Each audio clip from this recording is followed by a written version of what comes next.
AIDS was discovered 1981, the virus 1983. These Gapminder bubbles show you how the spread of the virus was 1983 in the world, or how we estimate that it was. What we are showing here is on this axis here, I'm showing percent infected adults, you know, and on this axis I'm showing dollar per person in income. And the size of these bubbles, the size of the bubbles here, that shows how many are infected in each country. And the color is the continent.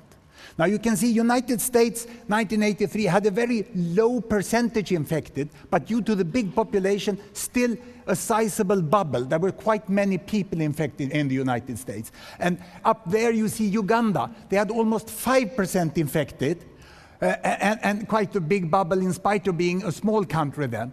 And they were probably the most infected country in the world. Now, what has happened? Now you have understood the graph, and now in the next 60 seconds, we will play the HIV epidemic in the world. But first, I have a new invention here. I have solidified the beam of the laser pointer.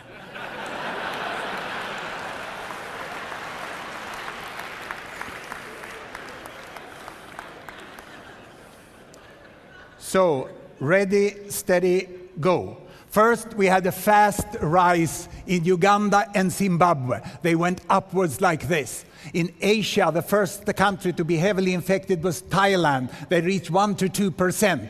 And then Uganda started to turn back, where Zimbabwe skyrocketed. And some years later, South Africa had a terrible rise of HIV frequency. Look, India got many infected, but had a low level, you know. And almost the same happens here.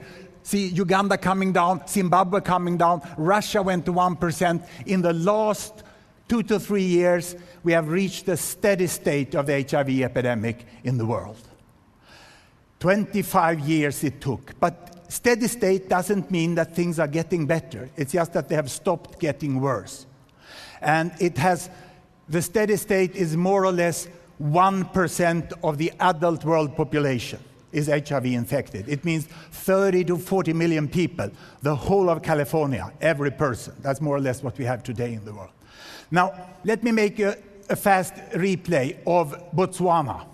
Botswana, upper middle income country in southern Africa, democratic government, good economy, and this is what happened there. They started low, they skyrocketed, they peaked up there in 2003, and now they are down. But they are falling only slowly, because in Botswana, with good economy and governance, they can manage to treat people.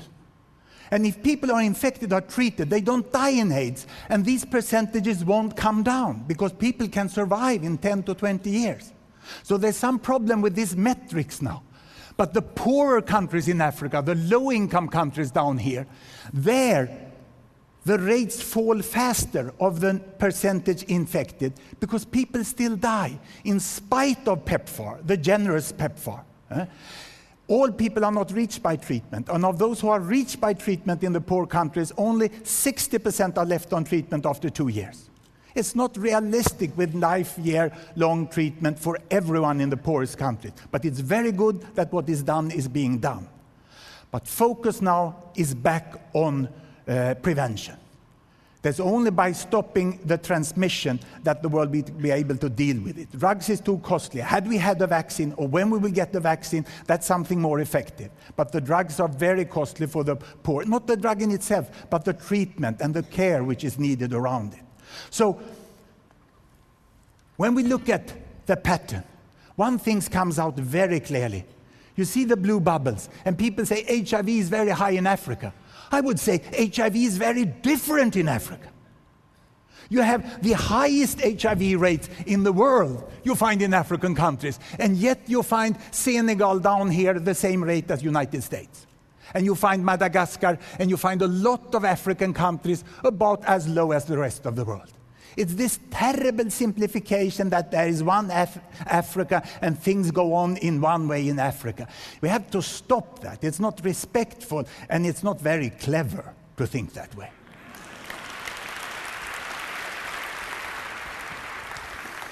I had the fortune to live and work for a time in the United States. I found out that Salt Lake City and San Francisco were different.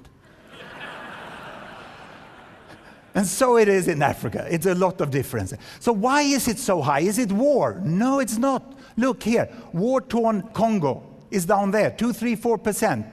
And this is peaceful Zambia, neighboring country, 15%. And there's good studies of the refugees coming out of Congo. They have 2, 3% infected, and peaceful Zambia much higher. There's now studies clearly showing that the wars are terrible, that rapes are terrible. This is not the driving force for the high levels in Africa. So is it poverty? Well, if you look at the macro level, it seems more money, more HIV. But that's very simplistic. So let's go down and look at Tanzania. I will split Tanzania in 5 income groups, from the highest income to the lowest income. And here we go. The ones with the highest income, the better off, I wouldn't say rich, they have higher HIV. The difference goes from 11% down to 4%. And it's even bigger among women. There's a lot of things that we thought that now good research done by African institutions and researchers together with the international show that that's not the case. So this is the difference within Tanzania. And I can't avoid showing Kenya. Look here, Kenya. I will split Kenya in its provinces. Here it goes. See the difference within one African country. It goes from very low level to very high level, and most of the provinces in Kenya is quite modest. So what is it then? Why do we see this extremely high in some countries? Well, it is more common than with multiple partners. There is less condom use, and there is age-disparate sex. That is, older men tend to have sex with younger women. We see higher rates in younger women than younger men in many of these highly affected countries. But where are they situated? I will swap the bubbles to a map. Look. The highly infected are 4% of world population, and they hold 50% of the HIV infected. HIV exists all over the world. Look, you have bubbles all over the world here. Brazil has many HIV infected. Arab countries not so much, but Iran is quite high. They have heroin addiction and also prostitution in Iran. India is many because there are many, Southeast Asia, and so on.